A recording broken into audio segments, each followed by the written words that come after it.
You're listening to Privacy and Security Insights, brought to you by Picasso. Hello and welcome to the Picasso podcast series, episode 7. I'm Paul Jordan, chair of the Picasso board, and today we have a great topic up for discussion, which is how to measure the effectiveness of privacy regulation from the perspective of organizations. I'm delighted to take up this conversation with Steve Wright, board member of Picasso and CEO and founder of Privacy Culture Limited.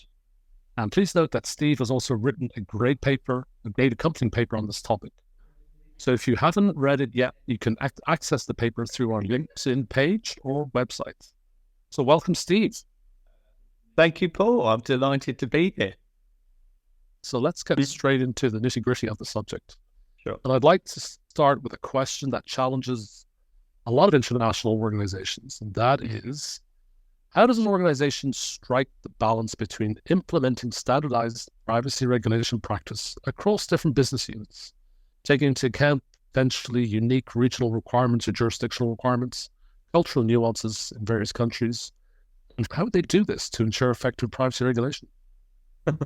Well, Paul, that's a fantastic question to start the conversation off with.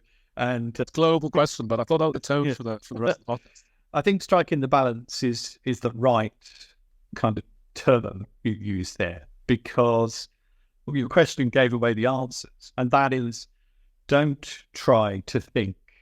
My approach would be, don't try to think that there aren't going to be some regional nuances. Okay, so you want to standardize, certainly in terms of your compliance and in terms of how you measure that in terms of the compliance.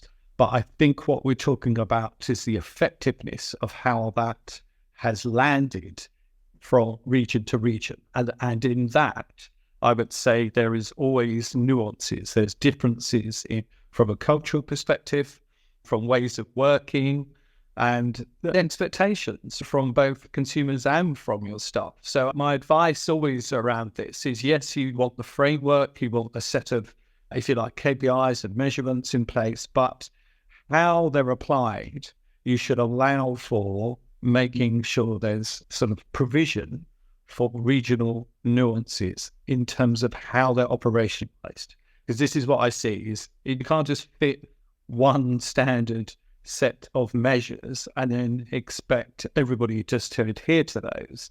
You just need to accommodate those local sort of nuances to ensure that it is effective. We'll come on to how we do that. That's the answer to that large question. Great.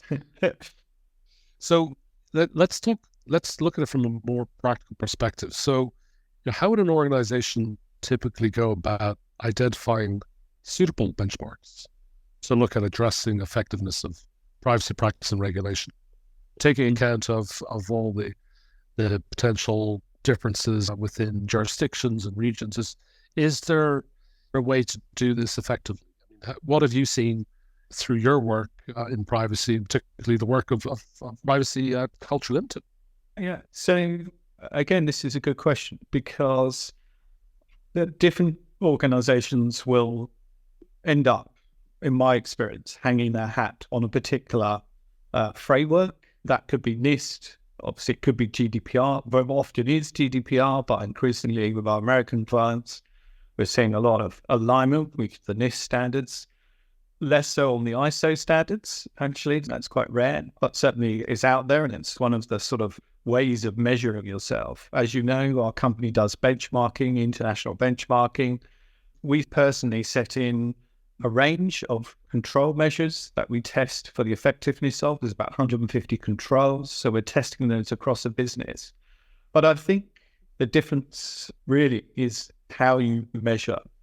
And what I would say, we use the Carnegie Mellon Maturity Index, came out of the university in America, and the CMMI index is used as a great way to benchmark yourself, 0 to 5, 0 being ad hoc, 5 being sort of fully implemented, measurable. Very few organizations, by the way, Paul, are about 5. In fact, I don't think I've met any.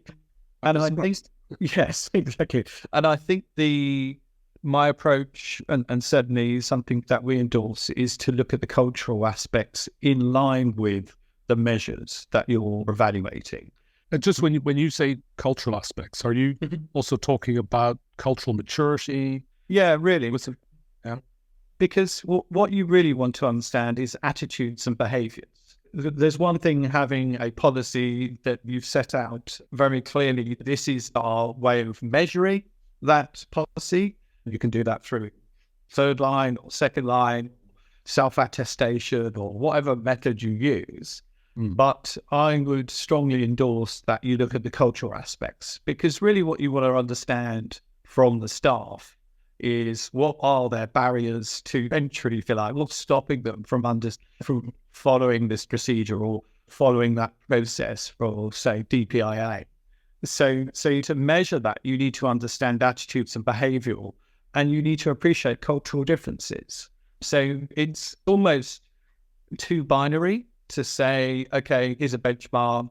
Let's just look at this from a CMMI index perspective, or let's look at this from an effectiveness. You need to be considering the people aspect when measuring how this is working, because you're almost, dare I say, you're deluding yourself. If you think by creating these policies and procedures, people are instantly going to follow them, yes, you're going to then argue, well, we've done training, but training is not enough, I would say.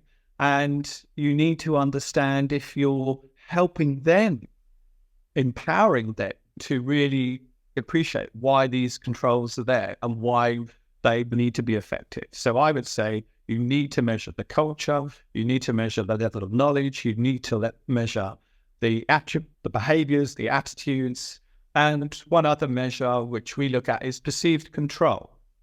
So that's the difference between kind of, is this my responsibility or is it somebody else's? And that's a really good one to measure, because lots of people think, oh, it's okay, I've got a DPO or a CPO, that's somebody else's problem. When actually what you want is people to feel empowered, people to feel accountable and responsible.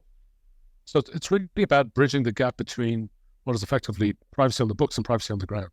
Yes, exactly. So with that in mind, from your experience, could you give an example of where an organization has effectively used their benchmarking results to make tangible improvements, either in their data protection practices or compliance efforts? Do you have a case in point where you could highlight that? Yeah, we've recently done some work with a large American bank, and that was looking at this area. And in particular, we dived into the area of data protection impact assessment, or privacy by design, actually, at a more broader level. So the question is, how effective is the measure of privacy by design or the control of privacy by design across our bank? And so what's interesting about that is when you go into that, you start to look at how it's being used when a DPIA is invoked, and what point in the process of change or introducing a new innovative idea, or perhaps you're about to go down the AI route and you want to sort of test that or build a new application. Whatever the situation is, there's some sort of invocation process. And it's at that point you can really follow the story and understand how effective it was. Well, did it change the course of the project? Did the outcomes comply, if you like, satisfactorily with your ethics or with your privacy notice and your privacy policy? In other words, are you living up to what you put down on paper, and is it working in practice? So, yeah, this bank specifically wanted to address that because they had a feeling that it wasn't working well. And Sure. the CPO is very astute, and she commissioned us to look at it and then help redesign it. And the key to that, Paul, was around, as you would expect, communication and positioning, but also understanding at what point, if I'm working in customer services and I'm frontline, or if I'm in the back office, upstream or downstream, then at what point should I be thinking about privacy by design?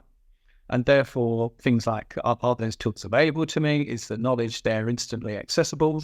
Is it in an easily accessible format? Are all considerations that will be those barriers to changing people's attitudes and behaviors. And that's really what we're talking about, changing people's attitudes and behaviors.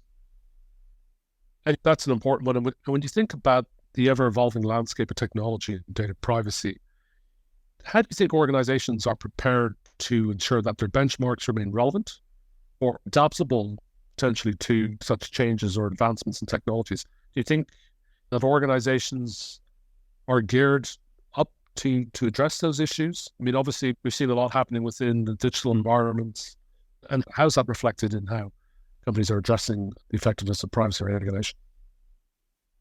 Yeah, again, I think there's a mixed bag on this subject. And that's notwithstanding the fact that obviously lots of privacy officers are typically, very often lawyers or certainly experienced in understanding the law and the changes.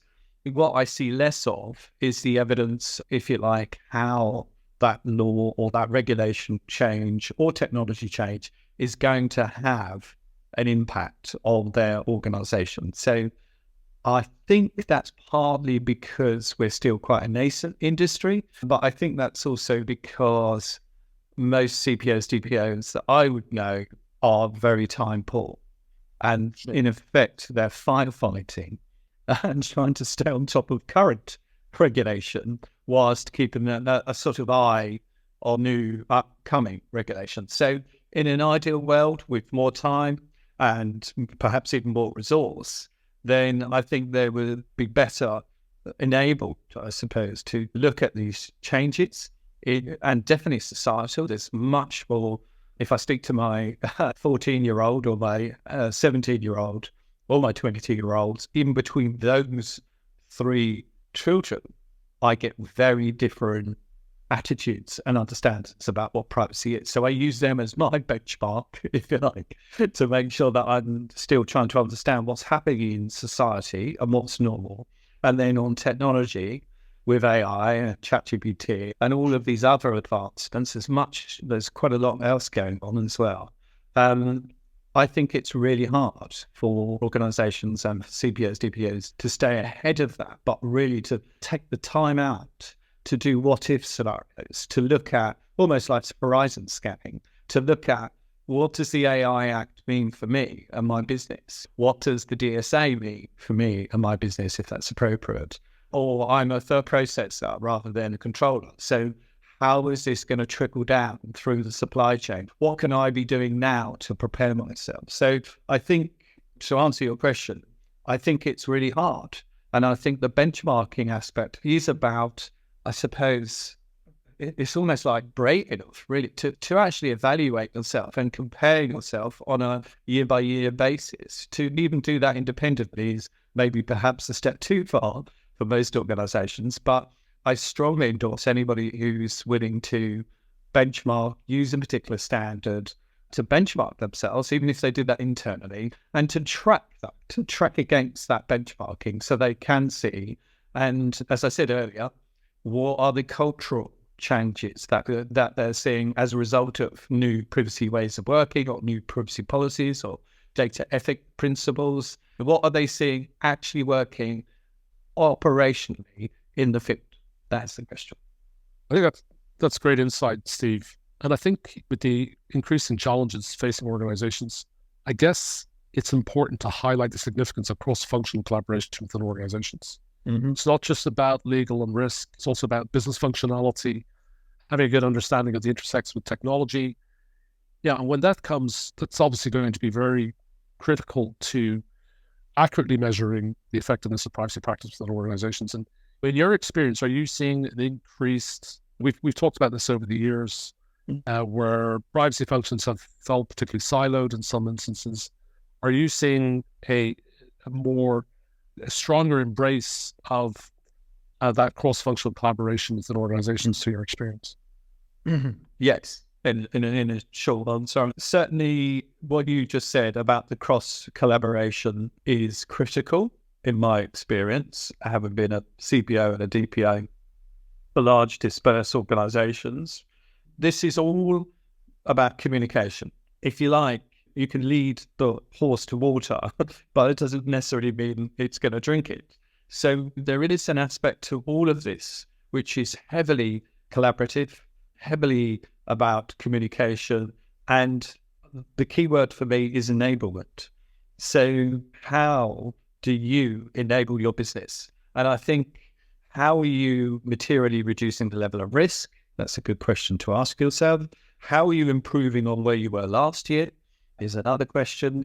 And really, how are you empowering your business? Certainly from a trust and perspective, but how are you really empowering the people on the ground who are client facing or who are customer services facing? How are you making them feel more confident about what they do with the data on a day-to-day basis? And those are the kind of measures that I think you really start to uncover whether or not your privacy program is working effectively, and whether or not you've operationalized this, you've embedded it into the business, and the business are really starting to see benefits. Thanks, Steve. I think that's a great note to finish on: enabling business, empowering your people and your staff. So thank you so much for those insightful remarks today. It's been a real pleasure talking with you. Thanks very much. Thank you.